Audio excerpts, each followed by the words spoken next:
दोस्तों, मैं फराज मलिक। पश्चिम बंगाल से लेकर बिहार तक रामनवमी के जुलूस में जो दंगे हुए हैं वो सब आप लोगों ने देखे हैं। दंगे होने के बाद जो वहाँ की सेकुलर सरकारें हैं वो बीजेपी का रोना रोती हैं। अरे मियाँ, बीजेपी का रोना क्या रोना? राज्य आपका, राज्य का हर शहर आपका, राज्य का प्रशासन आपका, पुलिस आपकी, सब कुछ आपका। जब दंगे आपके शहर में हो रहे हैं तो इसकी जिम्मेदारी भी तो आपको लेनी पड़ेगी। बीजेपी का रोना रोने से बेहतर है कि सरकारें खुद इन दंगों की जिम्मेदारी लें। आपके राज्य में सब कुछ आपके हाथ में है, लेकिन इसके बावजूद भी इतने बड़े दंगे हो गए, न जाने कितने लोगों के घर उजड़ गए, धार्मिक स्थलों को नुकसान पहुंचा दिया गया। लेकिन सेकुलर सरकारें बीजेपी का ही रोना रोती रहती हैं। अब यहाँ पर कुछ लोग सोचेंगे कि मैं यहाँ पर बीजेपी की तारीफ कर रहा हूं। अरे मियाँ, जरा ठीक से समझा करो बात को।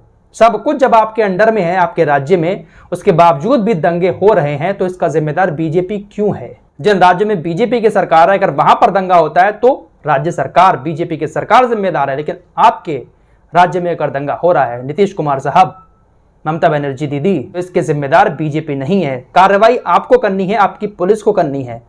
कार्रवाई ऐसी करो कि कभी आपके प्रदेश में कोई दंगा करने से पहले कांप उठे। लेकिन क्या ही कहा जाए। फिलहाल ओवैसी ने भी इस पर तंज कसा है। ओवैसी ने कहा है कि बिहार सरकार हिंसा रोकने में नाकाम रही, नीतीश को दंगों का अफसोस नहीं है, इफ्तियार पार्टी में चले गए। बिहार में दंगों के लिए नीतीश कुमार जिम्मेदार।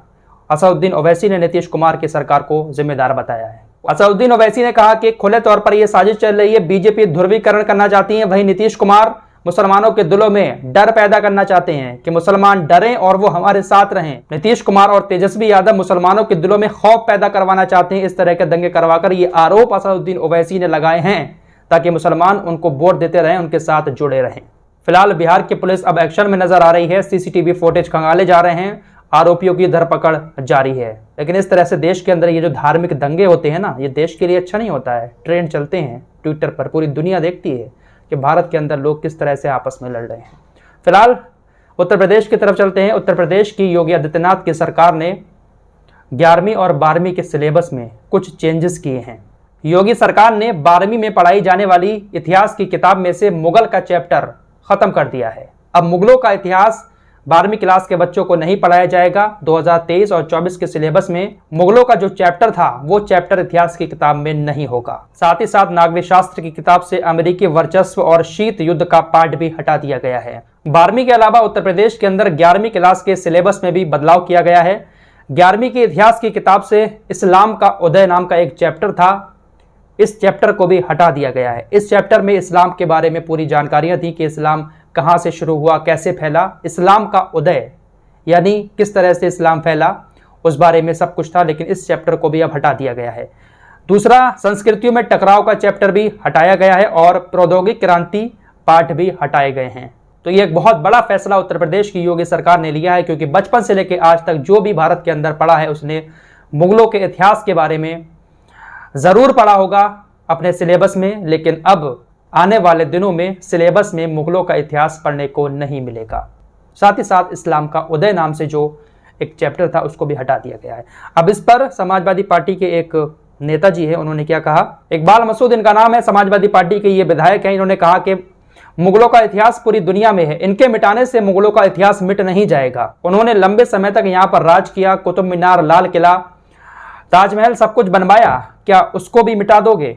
उनकी इन निशानियों को आप कहां ले जाओगे? सपा विधायक ने कहा कि यह सरकार मुसलमानों के खिलाफ जो कर सकती है वो कर रही है, क्योंकि इनके कहने से भारत हिंदू राष्ट्र नहीं बन सकता, भारत हिंदू राष्ट्र हो ही नहीं सकता। ये लोग नहीं कर सकते, लेकिन अपने समुदाय के लोगों को खुश करने के लिए ये लोग इस तरह के काम करते हैं। इकबाल मसूद ने आगे कहा, मैं कहता हूं आपसे, ये जनता इनको वोट दे रही है, वही इनसे पूछेगी कि तुमने हमारे बच्चों का भविष्य खराब किया है। तो इस तरह की बड़ी बड़ी बातें समाजवादी पार्टी के विधायक ने कही हैं। जहां एक तरह समाजवादी पार्टी के विधायक बीजेपी के ऊपर आरोप लगा रहे हैं कि बीजेपी मुसलमानों के साथ जो कुछ करना चाहती है वो कर रही है, वहीं बीजेपी की तरफ से कुछ अलग ही तरह की बातें की जा रही हैं। बीजेपी का कहना है कि मुस्लिम महिलाओं की सुरक्षा बीजेपी के लिए प्राथमिकता है। सबसे बड़ी प्राथमिकता बीजेपी के लिए है मुस्लिम महिलाओं की सुरक्षा, और इस सुरक्षा के पीछे हवाला दिया जा रहा है 3 तलाक कानून का। बीजेपी मुस्लिम महिलाओं की जब बात करती है, अधिकार दिलाने की बात करती है, तो सबसे बड़ा मुद्दा 3 तलाक का आता है कि 3 तलाक कानून हमने देश के अंदर बनाया, जिससे मुस्लिम महिलाओं को बहुत ज्यादा सम्मान मिला, उनकी सुरक्षा करना हमारी प्राथमिकता है। एक बार फिर से बीजेपी ने अपने ट्विटर हैंडल से प्रधानमंत्री मोदी जी के फोटो के साथ इस बात को शेयर किया है। तो क्या वाकई में बीजेपी की नजर में मुस्लिम महिलाओं की सुरक्षा सबसे बड़ी प्राथमिकता है? इन सभी मामलों पर आप लोगों का क्या कहना है, कमेंट बॉक्स में जरूर बताएं। मिलते हैं एक और नई वीडियो के साथ, तब तक के लिए अपना ख्याल